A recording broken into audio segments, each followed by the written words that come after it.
A Lune croissant takes 3 days to make. The finished product has a nutty complexity that you can't develop without that time.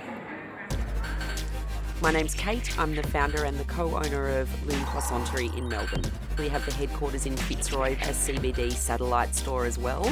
And I pretty much live my life on the number 11 tram running between the two stores. Before baking, my life dream had been to work in Formula One. I got a job with the Williams F1 team as an aerodynamicist. I unfortunately discovered that the reality of an engineering job wasn't for me. The dissatisfaction eventually led to an eating disorder, anorexia. Lune kind of came out of it as, I guess, the thing that saved me. So I get home one afternoon, I've borrowed this book from the library. I randomly opened up to this incredible double-page spread of pain au chocolat all stacked up. I walked straight up to a travel agent's. I booked a ticket to Paris. I walked into the bakery where the photo was taken, which became the eventual place where I did my training in viennoiserie. I came back to Melbourne with a new set of eyes that was looking at it from a food perspective, not an engineer's perspective. I spent all my savings on a laminator and a mixer, and about a year in, my brother had sold a business he was working on, and I asked him to help me take Lune from a little wholesale business to a customer-facing bakery.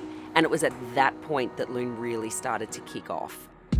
By 6:30, there might have been 50 or 60 people lined up around the block. We were fast outgrowing this tiny space. And Cam and I were like, how amazing would it be to create this like pristine, lab-perfect croissant bakery, like on this back street in Fitzroy, turn-of-the-century warehouse that's a complete juxtaposition to the area that it's in, with almost no signage out the front, pretty gritty and artistic and alternative with that beautiful graffiti all over the walls. People walking past and they can't help but peer in the window and see these crazy lights and these crisply dressed chefs in their chef's whites. We do have a lot of local regulars, but we have people coming from overseas that have Lune on their Melbourne bucket list. And I get messages saying, I've wanted to come to Melbourne or Australia just to come to Lune. And getting messages like that still blows my mind.